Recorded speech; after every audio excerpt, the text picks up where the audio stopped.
Sometimes இந்த மாதிரியும் நடக்கும்.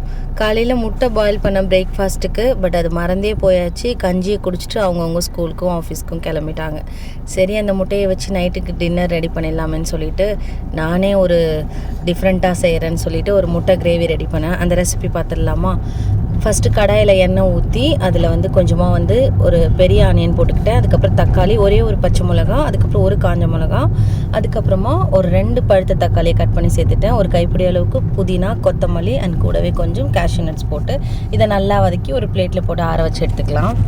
நம்ம வதக்கினதை ஆறுனதும் நல்லா ஒரு பேஸ்ட் மாதிரி அரைச்சி எடுத்துக்கலாம். கடாயில் எண்ணெய் ஊற்றி கொஞ்சமாக பெருஞ்சீரகம், பட்டை, கல்பாசி, பிரியாணி இலை இதெல்லாம் போட்டு நல்லா பொரிஞ்சதும் ஒரு கொத்து கருவேப்பிலை போட்டுக்கலாம். நம்ம அரைச்சி வச்சிருந்த பேஸ்ட் இருக்கு இல்லையா, அதையும் இது கூட சேர்த்து நல்லா கலந்து விட்டுக்கலாம். கொஞ்ச நேரம் நல்லா வதக்கி விடலாம். எந்த ஒரு டிஷ்ஷு புதுசாக நம்மளே ஓனாக ட்ரை பண்ணும்போது ஃபஸ்ட்டு மைண்டுக்கு வர்றது அந்த டிஷ்ஷோட கலர் என்னவாக இருக்க போகுதுன்னு. அதுக்கேற்ற மாதிரி தான் இன்க்ரீடியண்ட் ஆட் பண்ணுவேன். ரெட் கலரில் அந்த மாதிரி கிரேவி மாதிரி செய்ய போகிறேன்னா சில்லி பவுடர்லாம் ஆட் பண்ணி நல்லா செய்வேன். க்ரீன் கலரில் ஒரு மாதிரி ரிச்சாக க்ரீமியாக செய்ய போகிறேன்னா கேஷ்யூ நட்டு, புதினா, கொத்தமல்லி இதெல்லாம் சேர்த்து செஞ்சால் நல்லா க்ரீன் கலரில் ரிச்சாக கிடைக்கும். என்ன மாதிரி யாராக இருந்தீங்கன்னா மறக்காமல் கமெண்ட்டில் சொல்லுங்கள். அண்ட் இப்போ நம்ம அந்த அரைச்ச பேஸ்ட்டை நல்லா வதக்கிக்கலாம். பச்சை வாசனை போகிற அளவுக்கு நல்லா வதக்கிக்கணும். இந்த டைமில் நான் அந்த மிக்ஸி ஜார் இருக்கு இல்லையா, அதுலேயும் கொஞ்சம் தண்ணி ஊற்றி வாஷ் பண்ணி அதையும் இதில் ஊற்றிக்கிட்டேன். கொஞ்சம் நம்ம கேஷ்யூ நட்லாம் ஆட் பண்ணதால் நல்லா ரிச்சாக க்ரீமியாக இருக்கும். ஸோ அடி பிடிக்காமல் நம்ம கொஞ்சம் கலரி விட்டுட்டே இருக்கணும். நமக்கு எந்த திக்னஸ் கன்சிஸ்டன்சியில் தண்ணி வேணுமோ அந்த அளவுக்கு நம்ம சேர்த்துக்கலாம். இப்போ இன்னும் நமக்கு நல்லா தண்ணியாக வேணும்னா இன்னும் கொஞ்சம் தண்ணி ஆட் பண்ணிக்கலாம். பட் நான் சப்பாத்திக்கு செய்கிறேன் அப்படின்றதால ரொம்ப தண்ணி ஊற்றலை, கொஞ்சமாக தான் தண்ணி ஊற்றி நான் ரெடி பண்ணியிருக்கேன். இப்போ மசாலா பவுடர் ஆட் பண்ணிக்கலாம்.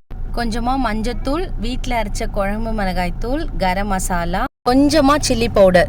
ஏன்னா ஆல்ரெடி நம்ம வதக்கி அரைக்கும் போதே க்ரீன் சில்லியும் ரெட் சில்லியும் ஒன்று சேர்த்து அரைச்சிருக்கோம் அப்படின்றதால கொஞ்சமாக சில்லி பவுடர் ஆட் பண்ணிக்கிறேன். நான் அது மட்டும் இல்லாமல் நான் இந்த கிரேவியில் சில்லி ஃப்ளேக்ஸ் ஆட் பண்ண போகிறேன். அதனால் சில்லி பவுடர் கம்மியாக தான் ஆட் பண்ணியிருக்கேன். உங்களுக்கு காரம் எந்த அளவுக்கு தேவையோ அதுக்கேற்ற மாதிரி நீங்கள் ஆட் பண்ணிக்கோங்க. மசாலா ஓரளவுக்கு நல்லா குக்காகி வரணும், அதுக்கப்புறம் தான் முட்டையை ஆட் பண்ணணும். ஸோ நல்லா மூடிட்டு லைட்டாக எண்ணெய் தெளிஞ்சு வந்ததுக்கப்புறமா நீங்கள் கட் பண்ணி வச்சுருந்த முட்டையை அப்படியே அழகாக போட்டு விட்டுருங்க. நல்லா அந்த மசாலா கூட ஒரு 2 மினிட்ஸ் ஆகுது முட்டை நல்லா கொஞ்சம் கோட் ஆகி வரணும். அதுக்காக தான் முட்டை நம்ம ஆல்ரெடி பாயில் பண்ணி தான் வச்சுருக்கோம் அப்படின்றதால ஓவர் குக் பண்ணக்கூடாது. அதனால் ஜஸ்ட்டு ஒரு 2 மினிட்ஸ் மட்டும் குக் பண்ணிவிட்டு அதுக்கப்புறமா எடுத்தோன்னா நல்லா சூப்பராக எண்ணெய் தெளிஞ்சு வந்திருக்கும். பார்க்கவே செம க்ரீமியாக இருந்திருக்கும். நீங்கள் இதுப்போ கொத்தமல்லி தூவி அழகாக சர்வ் பண்ணிங்கன்னா சப்பாத்திக்கு கூட சூப்பராக இருக்கும். கண்டிப்பாக இந்த கிரேவி ட்ரை பண்ணி பாருங்கள். இந்த டிஷ் ரொம்ப குக்கியாக ஈஸியாக செஞ்சிடலாம். ஜஸ்ட்டு வதக்கிட்டு அதுக்கப்புறம் அரைச்சி அப்படியே ரெடி பண்ணுறது தான். பட் டேஸ்ட் ரொம்பவே சூப்பராக இருந்துச்சு. எல்லாருக்குமே வீட்டில் பிடிச்சிருந்தது. கண்டிப்பாக இந்த டிஷ் ட்ரை பண்ணிவிட்டு நம்ம கமெண்ட் செக்ஷனில் சொல்லுங்கள். நீங்கள் நம்ம சேனல் இப்போ தான் ஃபஸ்ட் டைம் பார்க்குறீங்கன்னா மறக்காமல் சேனலை சப்ஸ்கிரைப் பண்ணிக்கோங்க. இந்த வீடியோ பிடிச்சிருந்தா இந்த வீடியோக்கு ஒரு சின்ன லைக் கொடுத்துருங்க. இந்த டிஷ்ஷுக்கு நீங்கள் ஒரு பேர் வைக்கணும்னா என்ன பேர் வைப்பீங்கன்னு மறக்காமல் கமெண்ட்டில் சொல்லுங்கள். வேறு ஒரு சூப்பரான ரெசிபியோட நான் உங்களை நெக்ஸ்ட் vlogல பார்க்குறேன். Until then, bye.